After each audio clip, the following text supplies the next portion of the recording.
بسم اللہ الرحمن الرحیم۔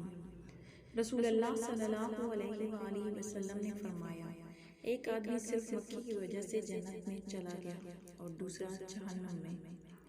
صحابہ نے عرض کیا، یا رسول اللہ صلی اللہ علیہ وآلہ وسلم، وہ کیسے؟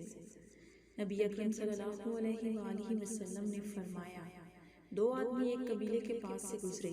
اس قبیلے کا ایک بت تھا جس پر چڑھاوا چڑھائے بغیر کوئی آدمی وہاں سے نہیں گزر سکتا تھا۔ چنانچہ ان میں سے ایک شخص سے کہا گیا کہ اس بت پر چڑھاوا چڑھاؤ۔ اس نے کہا کہ میرے پاس ایسی کوئی چیز نہیں۔ قبیلے کے لوگوں نے کہا، تمہیں چڑھاوا ضرور چڑھانا ہوگا، خواہ مکھی ہی پکڑ کر چڑھاؤ۔ مسافر نے مکھی پکڑی اور بت کی نظر کر دی۔ لوگوں نے اسے جانے دیا، چنانچہ وہ اس چڑھاوے کی وجہ سے جہنم میں چلا گیا۔ قبیلے کے لوگوں نے دوسرے آدمی سے کہا، تم بھی کوئی چیز بت کی نظر کرو۔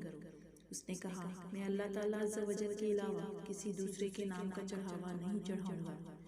لوگوں نے اسے قتل کر دیا اور وہ جنت میں چلا گیا۔